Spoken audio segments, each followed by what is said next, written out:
काल के गाल से है न कोई बचा, काल जिसका जहां उसको ले जाता है।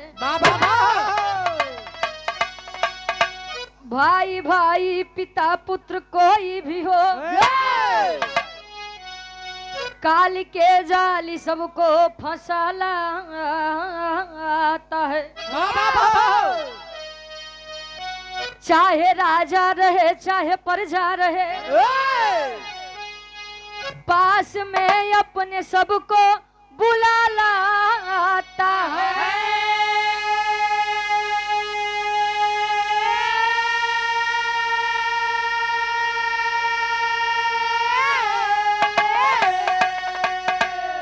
काल के गाल से है न कोई बचा,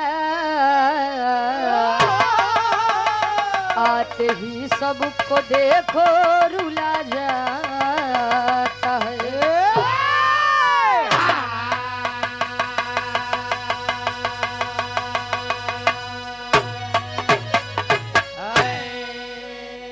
विराग के भूमिका बोल रही यहाँ तक याद कर रही 5 मिनट घर मालिकार के आदेश बा, घर के कोनो कार्यक्रम बा हो जाए ओकरे बाद बिरहा चालू हो का जहां उसको ले जाता है। आप लोग सुनो तो बा पुरनियन के मोहे कि भैया जेकर जैसे मौत बा वो ऐसे नहीं जाई। कहे जन्म से लेकर मृत्यु तक दौड़ता है आदमी, दौड़ते दौड़ते दम तोड़ता है आदमी। सुबह पलना शाम अर्थी, चारपाई दोपहर, ये 4 दिन की जिंदगी में 3 लकड़ी तोड़ता है आदमी। 3 लड़के नहीं 3 लकड़ी। बिरहा में पूरे बिरहा के निष्कर्ष कबीर जी गजल के भाव में देते हैं कैसे।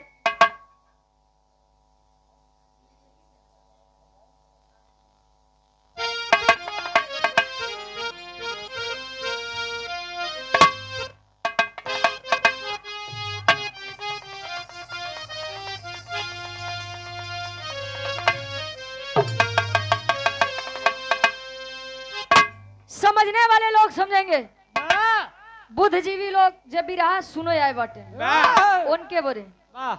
कवि जी एक लाइन बतावत है कैसे आज जिंदगी के सत्य के बारे में।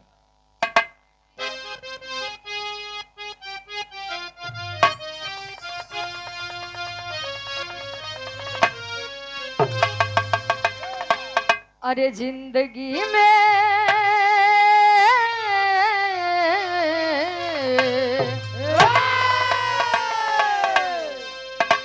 जिंदगी में हजारों का मेला, जिंदगी में हजारों का मेला जुड़ा। हंस जब जब उड़ा तब अकेला उड़ा, हंस जब जब उड़ा तब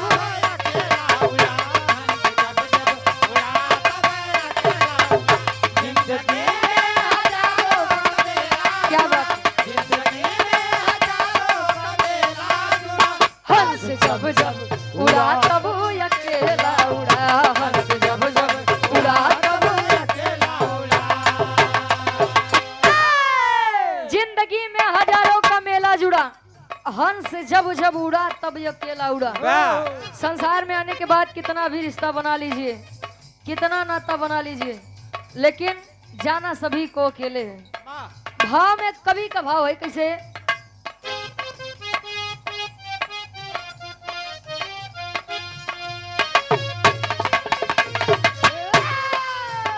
भक्ति शक्ति का फंदा है ऊंचे जुड़े,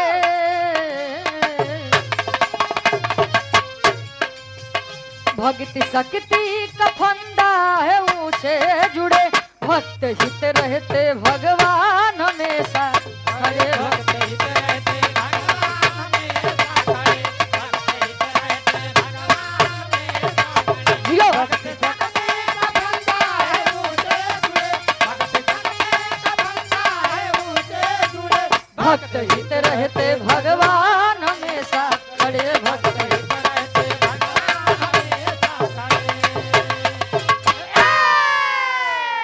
भक्ति शक्ति का फंदा है ऊंचे जुड़े, भक्त हित रहते भगवान। हमेशा खड़े। कहा जाता है भक्त और भगवान सिक्के के दो पहलू होते हैं। वाह भक्त के बिना भगवान का कोई अस्तित्व नहीं वाह और भगवान बिना भक्त का कोई अस्तित्व नहीं।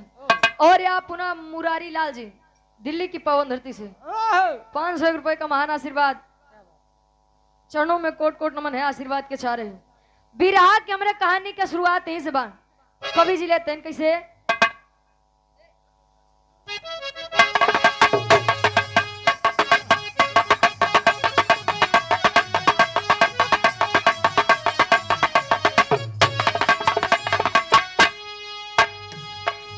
सुनिए गौर से एक छोटी सी कहानी है, सुनिए गौर से एक छोटी सी कहानी है, राजा विक्रमादित्य की राजधानी है।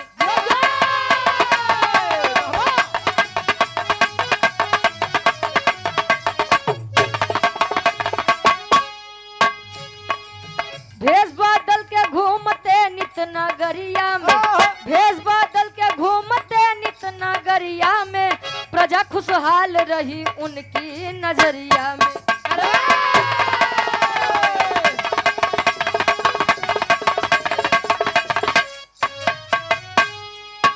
एक दिन घूम रहे हुआ ब्रह्म बेला है, एक दिन घूम रहे हुआ ब्रह्म बेला है, नजर के सामने क्या गजब का खेला है।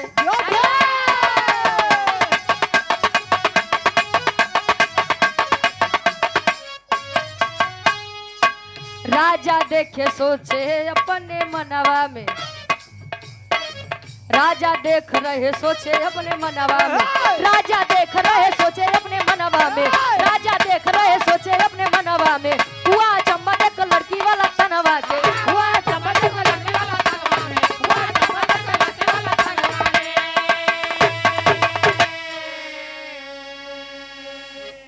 और आप गार्जियन जी डॉक्टर का नाराज करवा भगवान लगे भेजते हैं। हाँ तो इनके दोनों जने में बड़ी खासियत बा, एनसी बनाई के रखा। कहानी के आप लोग तनी समझ ला, आसाना पूर्ण विश्वास बा। कहानी शीशा के जैसा साफ हुई। राजा विक्रमादित्य जी अपने राजधानी में रोज सुबह प्रातः मतलब एकदम भोरहरिया उठ के भेष बदल के टहरे घूमे, और जब देखे कि कौन प्रजा हमार कितना दुख में बा, प्रजा हमार कहाँ खुशहाल बा, ई कुल के पता राजा विक्रमादित्य जी लगावत रहे। एक दिन एकदम ब्रह्म बेला बा, सुबह सुबह के टाइम बा, टहल करके अपनी राजधानी की तरफ बढ़ रहे थे। एक लकड़हारा लकड़ी काटने के लिए जंगल में आता है। आज जब वो जंगल में आया तो लकड़हारा लकड़ी काटे बदे पेड़े पे चढ़ गया, चढ़ गए त्यार लकड़ी काटत बाद एक भालू लकड़हारे की जान लेने के लिए पेड़ पर चढ़ रहा है। आज जब भालुइया कहू लकड़हरवा देखे ते अपन जान बचावे बदे हुई पेड़वा पर से नीचे कूद दिया, जान बचाने के लिए कूदा, लेकिन जान नहीं बची। और जब जान नहीं बची तो ये चीज राजा विक्रमादित्य जी पेड़े के पीछे से छुप के देखा है। अब वो भालू जान लेकर जैसे आगे बढ़ा, आई के जमीनी में रेंगत बा लोटत बा, एक सुंदर लड़की का तन पाया है वो भलुइया। आज जब सुंदर लड़की के तन पाए से जाई के एकांत जगह जंगल में बैठ गया। दो सिपाही नौजवान आए, छोटा जब लड़की को देखा तो अपने बड़े भाई से कह रहा है, का कहे गुरुजी एक लाइन गीत है।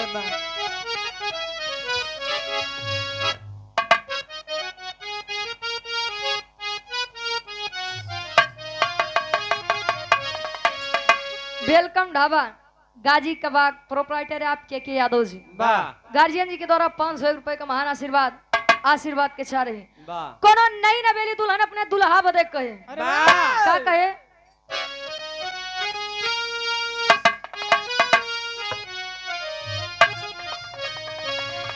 त जवन जवन कहबा सैया,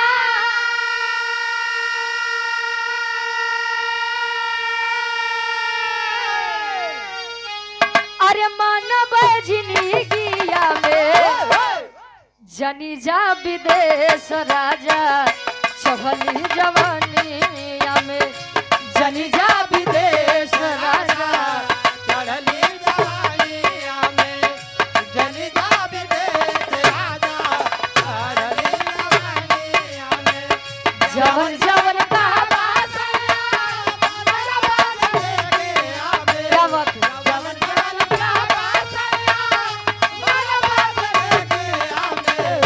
जनी जा विदेश राजा चढ़ली जवानिया में जनी जा विदेश राजा चढ़ली जवानिया में जनी जा विदेश राजा चढ़ली जवानिया में। लेकिन भाव पर आप लोग गौर करेंगे कवि जी दर्शाते हैं कैसे बनवा में आवत रहले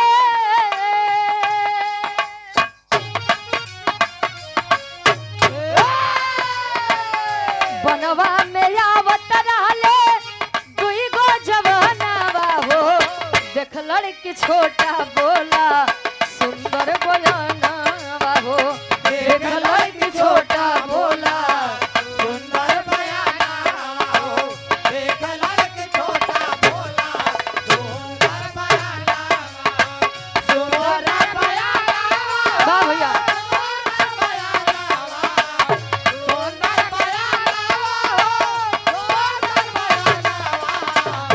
देख लड़की छोटा बोला सुंदर बयानवा हो देख लड़की छोटा बोला सुंदर बयाना देख लड़की छोटा बोला सुंदर बयाना।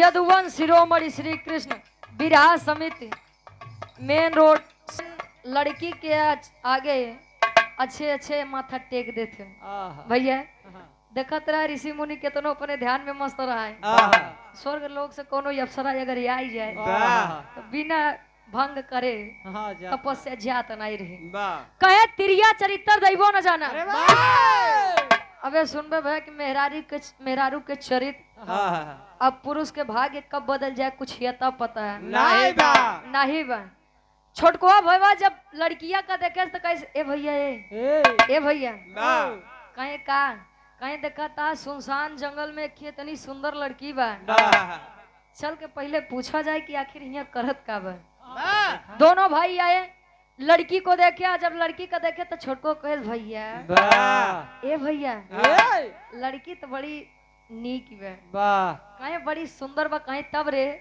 कहीं हम चाहते ऐसी हम बियाह कैली थे घरे में वैसे ना केहू खाना बनवे वाला नहीं बा खियावे वाला नहीं बा मान ला हम बियाह कैले तो दोनों जने सुखी रहबे तब ले बड़को कहे अच्छा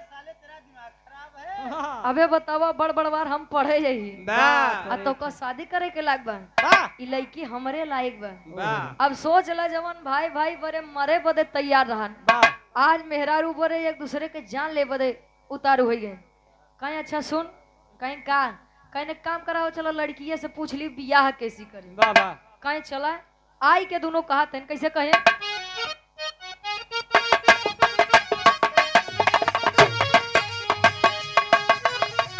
शादी की बात दोनों अपनी जताए शादी की बात दोनों अपनी जताए शादी की बात दोनों अपनी जताए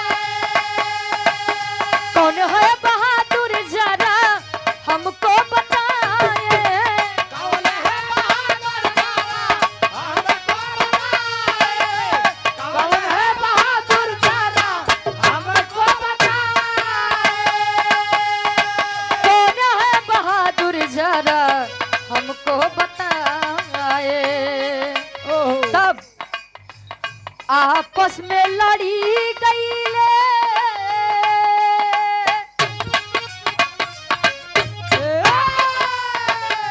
आपस में लड़ी गईले दुनहु जवानावा हो देख लड़की छोटा बोला सुंदर बयानावा हो देख लड़की छोटा बोला सुंदर बयाना हो सुंदर बयाना सुंदर बयाना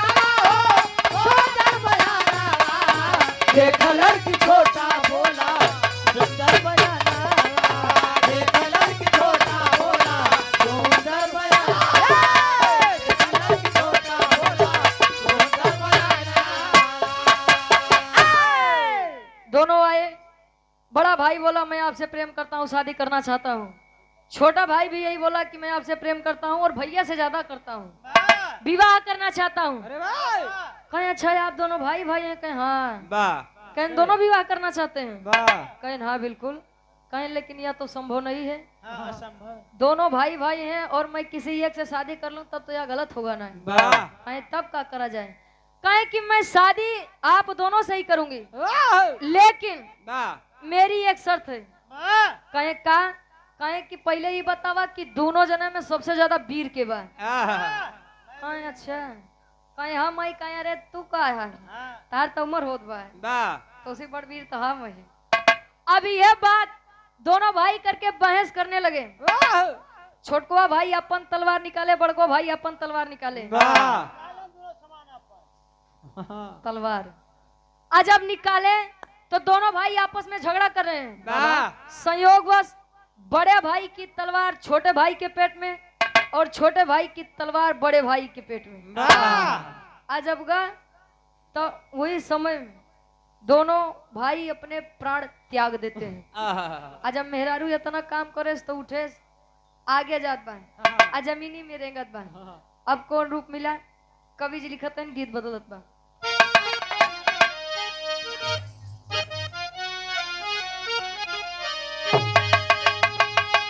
क्या बात है? विराह सम्राट आप स्वर्गीय गुरु हैदर अली गुरु जी गावत रहे। कैसे गवे? जब लाल जी लहरी गुरु जी से मुकाबला रहा विराह के तब कैसे गवे? अरे पतर को, अरे पतर को, पतर को, अरे पतर को, पतर को, अरे पतर को काहे जादुइया डार, पतर को काहे जादुइया डार, पतर को काहे जादुइया डार। सारी जिंदगिया है जीते जिंदगिया तू हमके सताया, संवर को काहे जादुइया डार, पतर को काहे जादुइया डार, पतर को काहे जादुइया डार। आज जीते जिंदगिया तू हमके सताया, जीते जिंदगिया तू हमके सताया रे, पतर को काहे जादुइया डार, पतर को काहे जादुइया डार, पतर को काहे जादुइया डार। ई तमाला स्वर्गीय गुरु आप हैदर अली गुरु जी गावत रहे, लेकिन जब लाल जी लहरी गुरु जी खड़ा हुए, अच्छा उन्हीं का देख के तनिक हिम्मत मिलत है भैया। राकेश चाचा पतरई के रहा हड्डी पे कबड्डी खेले, कहे बाड़ी बिस्तुइया शेर से नजर लवंडे फूंक दूंगा भस्म हो जाओगे।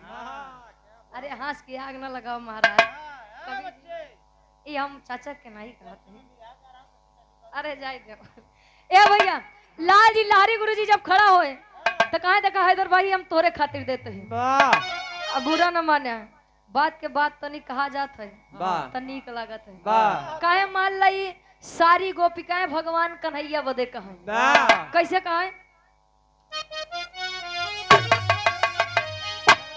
अरे संवर को, अरे संवर को, संवर को, अरे संवर को, संवर को, अरे संवर को पनिया में आ गया लगाया, संवर को पनिया में आ गया लगाया, संवर को पनिया में आ गया लगाया। सारी जिंदगिया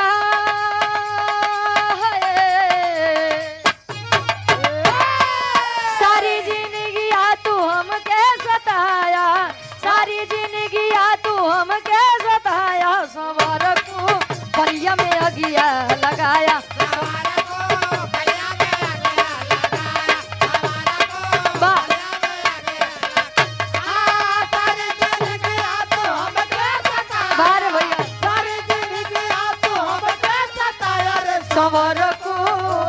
सवर को पनिया में अगिया लगाया सवर को। अरे बाहर रखले सच्चा। और आप पुनः गार्जियन जी इस भाव को समझते हुए आदरणीय आप परम सम्मानित दरोगा यादव जी श्रोता सम्राट गीतानगर प्रतापगढ़ से सरौता राजा, अरे राजा कुछ हूँ समझ नहीं पावे। अरे राजा कुछ हूँ समझ नहीं पावे। रिछ से लईकी के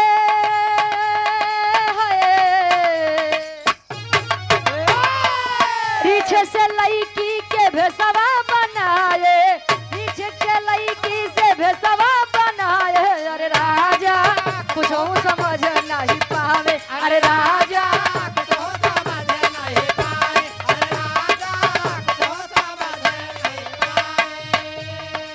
लड़की का रूप परिवर्तित हो रहा है।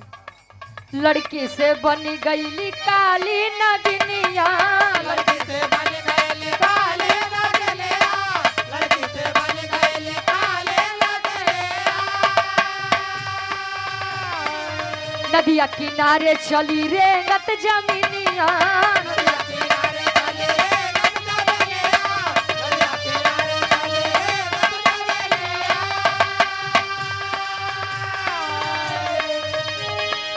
नदिया से देख राजा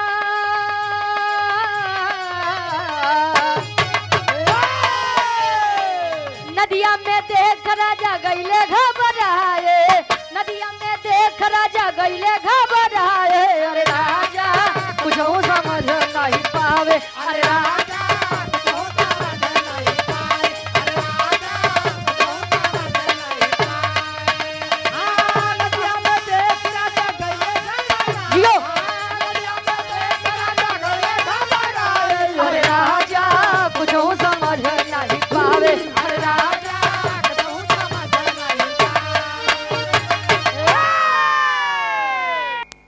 नारी जब देखे नैनों से जिया तड़प रही जाए। नागिन दसे तो काका तुरंत चला जाबा। लेकिन अगर मेहरारू देखत बा आ तो जान लर्रा चिरे चिमारे। हाँ अजब नागिन का रूप पाई है वह लड़की। आगे नदी में नाव सवार है। नाव पर काफी लोग सवार हैं। आज जब नागिन धीरे धीरे बढ़त बा तो लोग अपन जान बचावे बदे एक किनार होते हैं। एक किनार होते हैं। पीछे से राजा विक्रमादित्य जी देखते हैं लेकिन सोचते हैं वाह रे मेरी किस्मत, वाह रे मेरा भाग। सुबह सुबह से मैं अपनी प्रजा की सिर्फ और सिर्फ तबाही देखते जा रहा हूँ। लेकिन मैं मजबूर हूँ, कुछ कर नहीं सकता। जब नागिन नाव पर सवार हुई, लोग अपनी जान बचाने के लिए नाव पर एक किनारे हुए तो नाव जब ज्यादा लोड पड़ा, बैलेंस जब बिगड़ा, नाव डूब गई। जिनको तैरना आता था वह तो बच गए, लेकिन जिनको तैरना नहीं आता था उनकी जान चली गई। जान लेकर के नागिन जब बाहर आई तब टेरी के भाव में कवि जी लिखते हैं,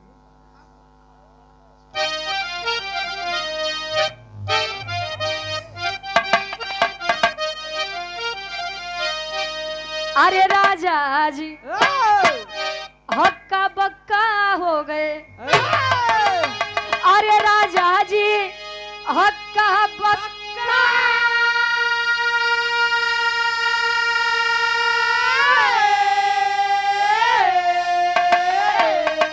अरे राजा जी हक्का बक्का रह गए। नागिन रूप छोड़ के बना है पंडित पक्का। अरे हो पक्का, अरे हो पक्का।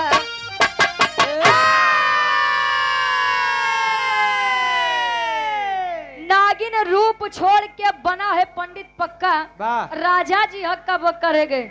नागिन का रूप छोड़ करके पंडित का रूप जब रखा तब ले राजा विक्रमादित्य जी कहें बस बस बस ये अब तो पूछब। पहले शुरुआत में भालू बने, बाद में लड़की बने, नागिन बने, नहीं पूछा। लेकिन अब साधु बना है तो जाई न दे।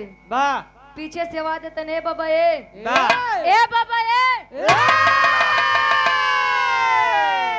बाबा पीछे मुड़ के देखें कस बच्चा क्या हुआ। क्या तकलीफ है? वाह ए बच्चा बस बस अब ढेर के हमरे आगे संत बने के कोशिश न करे। वाह तोहार संत नहीं तो हम जानत है। जवन सुबेरे से तू खेला करत आ न हाँ, ओकम अपनी आँखी से देखत आवत है। वाह कहीं क्या हुआ? कहीं अच्छा बाबा एक बात बताइए, आपने भालू का रूप लेकर एक लकड़हारे की जान ली, लड़की का रूप बनाया, भाई भाई का प्रेम आपने खत्म कर दिया, वाह भाइयों की जान ले ली आपने।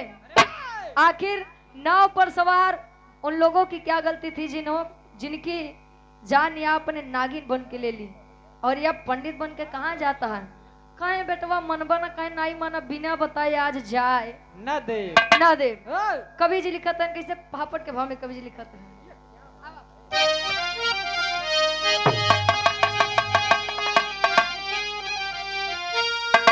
अरे राजा देखे पंडित के अब सूरतिया मतिया मारल बा। अरे त राजा देखे पंडित के अब सूरतिया मतिया मारल बा।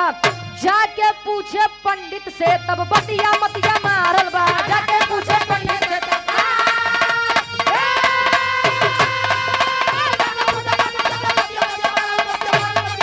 यो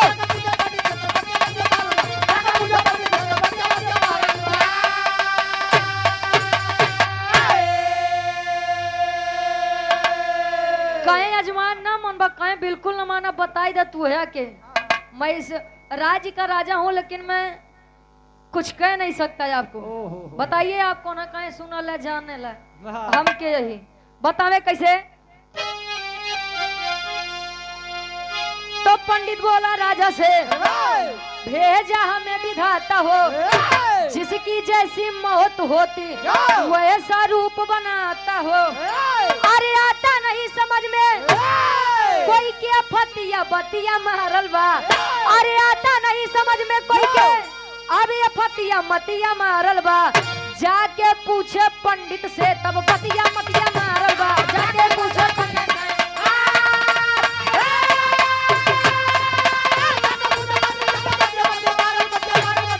यो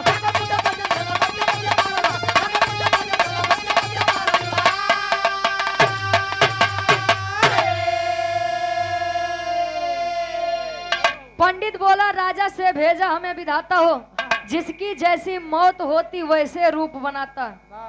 और ये समाज ये दुनिया का सत्य है, जेकर जैसे मौत लिखी बकाका वैसे ने होए।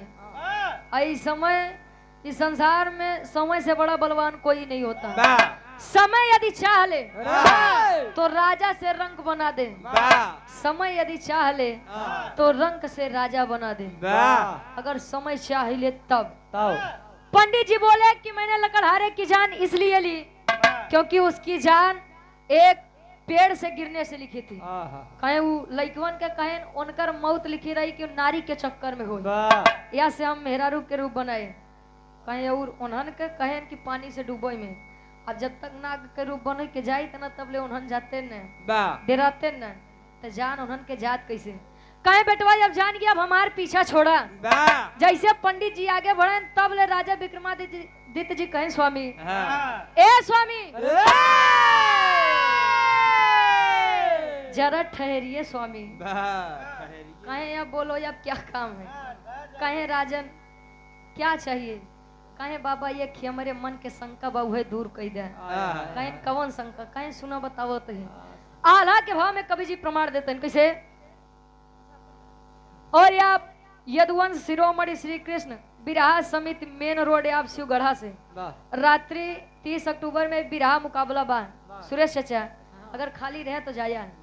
बिरहा क्या बहुत ही सुंदर कलाकार है आप, प्रयागराज से आप बच्चा लाल यादव गुरुजी, वाराणसी से आप बिरहा की बहुत ही सुंदर गायिका नीतू राज जी, संस्थापक आप अच्छे लाल यादव, गार्जियन जी के द्वारा अच्छा आप हैं आपके द्वारा पुनः 101 रुपए का महान आशीर्वाद।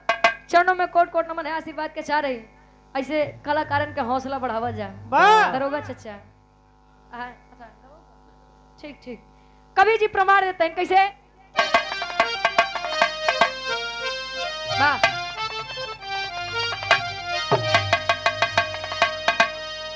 अरे बाबा के बात सुने सोचे अपने मनवा में पंचो।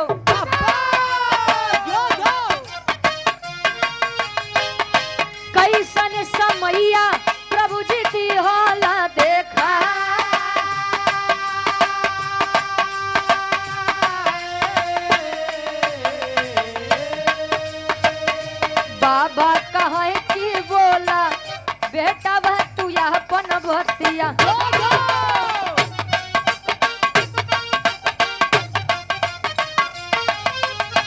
हमारे समनवा देता भेदावा बता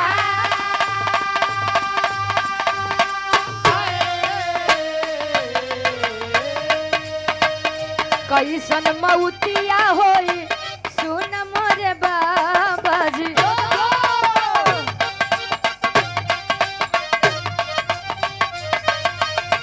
साफ साफ बाती या तू देता ना बता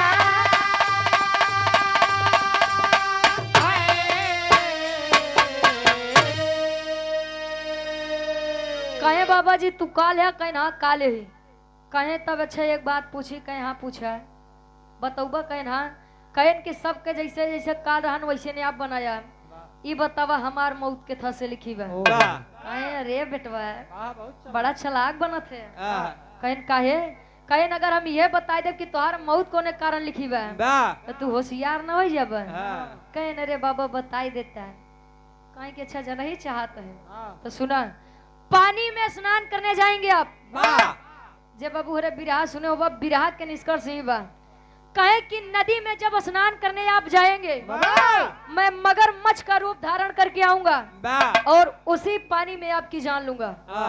अब सोचा राजा रहे मती मराई गे उनका का जरूरत रही नदी में जाई के नहाई के सेवा करे वाले उतना सेवक खुद ही पीछे पीछे लाग रहे जितना ना उतना पानी मंगाई के घरे नहाते तो कोनो दिक्कत ही नहीं होते।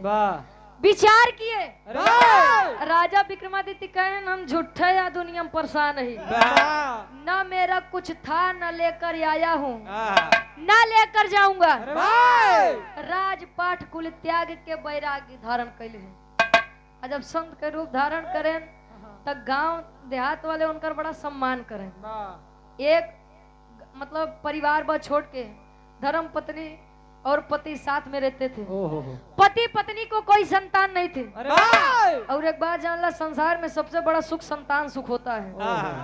लड़कियां लायक बा तबो ठीक बा नलायक बा तबो ठीक बा लेकिन बिना लड़किया के आंगन ना ही अच्छा लगा। जब इतनी बात राजा विक्रमादित्य को दोनों प्राणी बताए और जब बताए तो कहीं परेशान न हुआ लड़किया होई लड़किया समय बीता लड़किया जन्म ले आज मुंडन संस्कार करे बदे विक्रमादित्य का बोलाए करें का आखिरी भाव में कवि जी लिखत है खड़ी के भाव में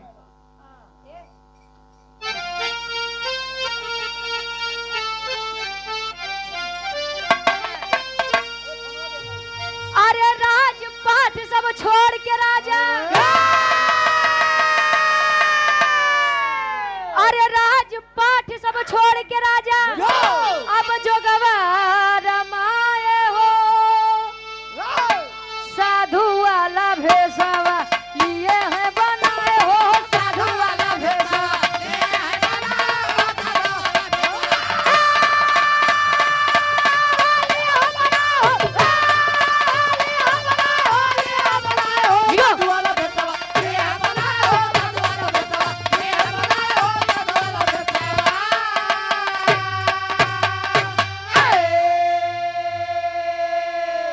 जब लड़कियां का मुंडन करवावे गए शुद्ध में मुंडन करवावे जब गए बाल जब छीलेन कपारे के आज जब छीलेन तब वो दोनों माई बाप कहे स्वामी लड़किया के आपके आशीर्वाद से लड़किया घरे जन्म ले सब सकुशल बीत गया चाहत है कि नदी में स्नान कैले जाए यही है काल अपने जाल में फंसा के लेके जाता है कहे चाहत है कि नदी में स्नान कैले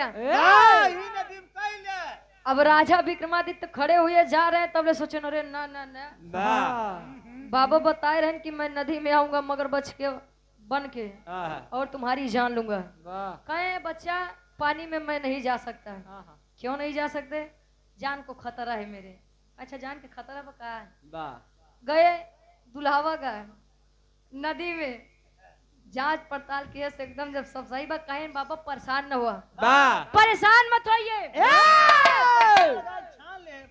हाँ कुछ नहीं बा नदी एकदम स्वच्छ बा एक जीव जंतु नहीं बा कहीं पक्की बात बेटो बता कहीं हाँ आज जब राजन विक्रमादित्य जी संत रूपी जब उस नदी में प्रवेश किए, वाह हुआ क्या?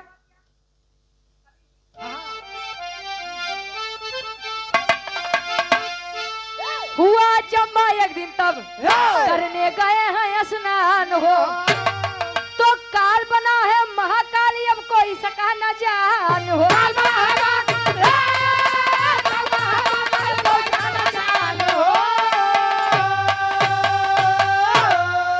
तो राजा अपन पनिया में अब जनवा गवाए हो,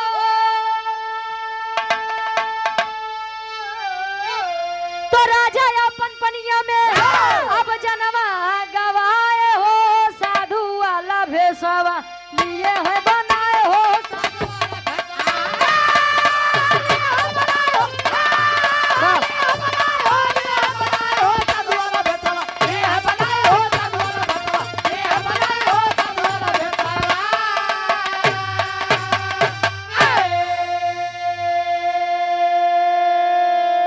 नदी का जल एकदम स्वच्छ है, लेकिन जब राजा विक्रमादित्य जी गए, काल बना है महाकाली, अब कोई सका ना जान हो। वाह मगरमच्छ के रूप में आए और काल अपने गाल में समा ले गया। ओहो इसीलिए कहा जाता है कि जिसकी जैसी जहां मौत लिख उठी है, वो खुद ब खुद अपनी मौत की तरफ चला जाता है। वाह वैसे लोग कहा थे, ध्यान दे वाली इतनी बात बा, इशारों को समझेंगे, राज को राज रहने देंगे। क्या बात है तनी के बाद समझा, वाह लोग कहा थे कि अकाल मृत्यु वो मरे जो काम करे चंडाल का, वाह और काल भी उसका क्या करे जो भक्त है महाकाल का। वाह राकेश चाचा, हम जान जयदा आपसे मुलाकात होते है, ये आपके हम टैटुए देखे थे, महादेव, बारे महादेव जी ऐसे हम छत्र छाया बनाए रहे।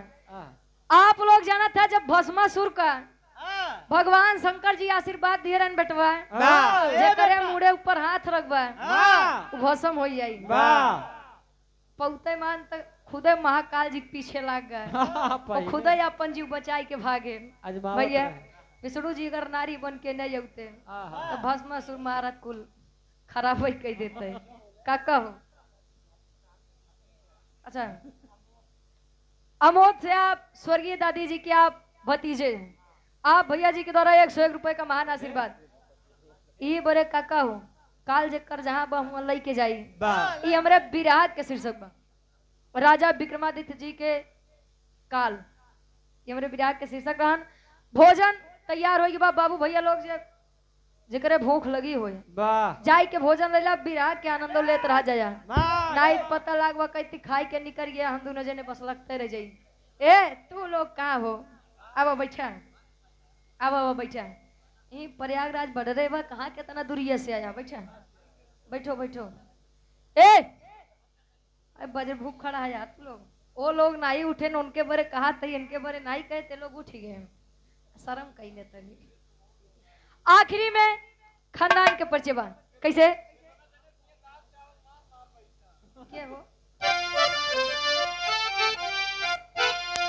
गुरु बिहारी गुरु गणेश, अब रामलाल की माया,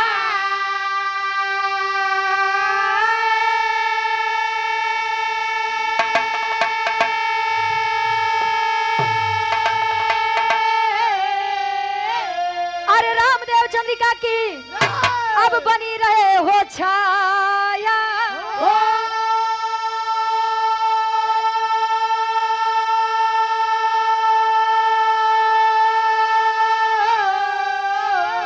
अरे राजा जी हक्का बक्का हो गए, तो रुचि आकाश हरदम रहे इरादा पक्का, राजा जी हक्का बक्का रह गए।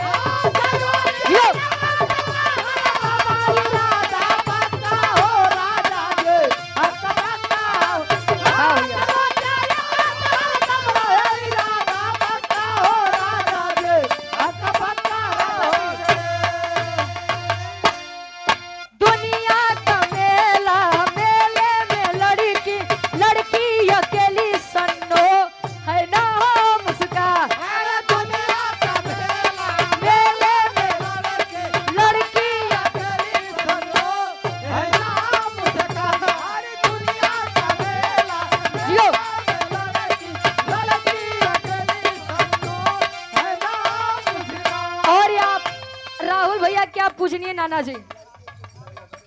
शारदा प्रसाद यादव जी चंद्रपुर से आप गार्जियन जी के द्वारा नाना जी के द्वारा 101 रुपए का महान आशीर्वाद के चाह रही कहे आंखों से की कटारी बाल